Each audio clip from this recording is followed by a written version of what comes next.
నేడు దేశవ్యాప్తంగా నిరసనలకు ఏఐసీసీ పిలుపునిచ్చింది. ఇవాళ గన్ పార్క్ నుంచి ఈడీ కార్యాలయం వరకు టీపీసీసీ ర్యాలీ చేయనుంది. ఈడీ కార్యాలయం ముందు కాంగ్రెస్ నేతలు ధర్నా చేయనున్నారు. ఈ ధర్నాలో PCC chief CM Revanth Reddy, మంత్రులు, ఎమ్మెల్యేలు, పార్టీ ఇన్ఛార్జీలు పాల్గొననున్నారు. మెగా కుంభకోణంపై విచారణ జరపాలని కాంగ్రెస్ అగ్రనేత రాహుల్ గాంధీ పట్టుబట్టారు. సెబీ చైర్మన్ రాజీనామా చేయాలని, దోషులు చట్టపరంగా శిక్షించాలని రాహుల్ డిమాండ్ చేశారు.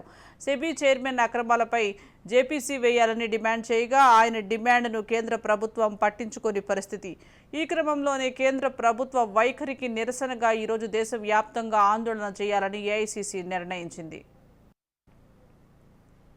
నేడు దేశవ్యాప్తంగా నిరసనలకు ఏఐసీసీ పిలుపునిచ్చింది. ఇవాళ గన్ పార్క్ నుండి ఈడీ కార్యాలయం వరకు టీపీసీసీ ర్యాలీ చేయనుంది. ఈడీ కార్యాలయం ముందు కాంగ్రెస్ నేతలు ధర్నా చేయనున్నారు. ఈ ధర్నాలో PCC chief CM Revanth Reddy, మంత్రులు, ఎమ్మెల్యేలు, పార్టీ ఇన్ఛార్జు మున్షి కూడా పాల్గొనున్నట్లుగా తెలుస్తోంది. మెగా కుంభకోణంపై విచారణ జరపాలని కాంగ్రెస్ అగ్ర నేత రాహుల్ గాంధీ పట్టుబట్టారు.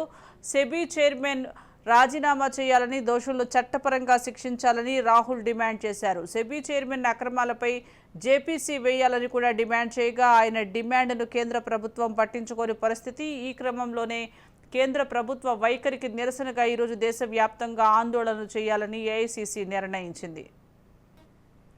దీనికి సంబంధించి మరింత సమాచారం మా ప్రతినిధి తేజ అందిస్తారు. తేజ, చెప్పండి. నేడు దేశవ్యాప్తంగా నిరసనలకు ఏఐసీసీ పిలుపునిచ్చినట్లుగా తెలుస్తోంది. నిరసనలో సీఎం రేవంత్ రెడ్డి, మంత్రులు కూడా పాల్గొనబోతున్నట్లుగా తెలుస్తోంది. అప్డేట్స్ ఏంటి?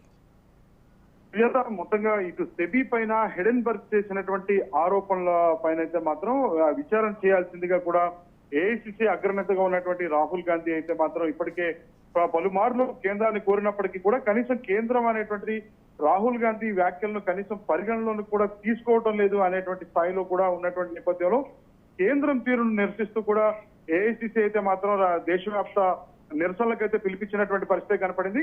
అయితే గత కొద్దిసేపటి క్రితమే ఇటు టీపీసీసీకి సంబంధించినటువంటి నాయకులు అంటే ముఖ్యమంత్రి రేవంత్ రెడ్డి, పీసీసీ చీఫ్ గా ఉన్నారు ఆయన, పీసీసీ చీఫ్ రేవంత్ రెడ్డితో పాటు ఇటు డిప్యూటీ సీఎం భట్టి విక్రమార్క, అదేవిధంగా ఎమ్మెల్యేలు, కాంగ్రెస్ పార్టీకి సంబంధించినటువంటి ఎమ్మెల్యేలు, ఎంపీలు, ఎమ్మెల్సీలతో పాటు ఇటు రాజ్యసభ సభ్యులు అందరూ కూడా వారంతా కూడా ఇక్కడ గన్ పార్క్ దగ్గరికి చేరుకున్నటువంటి పరిస్థితి.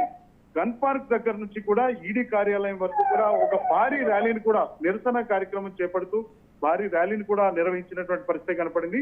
మొత్తంగా ఈడీ కార్యాలయం దగ్గర అయితే మాత్రం ఈ ముఖ్యమంత్రి రేవంత్ రెడ్డి కూడా పాల్గొన్నారు. ఈడీ కార్యాలయం ముందు ఈ కాంగ్రెస్ నేతలు అయితే మాత్రం పూర్తి స్థాయిలో అక్కడ బైఠాయించి వారి నిరసనను కూడా వ్యక్తం చేస్తున్నటువంటి పరిస్థితి.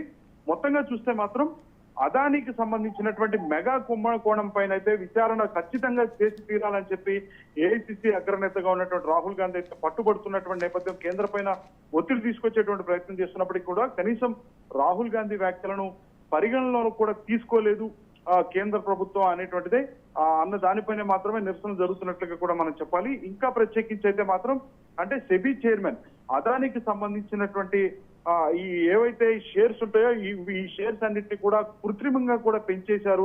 ఆ విధంగా కూడా సెబీకి సంబంధించినటువంటి చైర్మన్ గా ఉన్నటువంటి మాధవికి కావచ్చు, వీరంతా కూడా ఆయన భర్త కూడా అంటే వీరు లాభం పొందారు, లబ్ధి పొందారు అనేటువంటి స్థాయిలో హిడెన్బర్గ్ కూడా చేసినటువంటి ఆరోపణల పైన ఖచ్చితంగా అయితే మాత్రం ఇటు కేంద్రం విచారణ జరిపి తీరాల్సిందే అనేటువంటిది అయితే పట్టుబడుతున్నటువంటి పరిస్థితి కనిపిస్తుంది.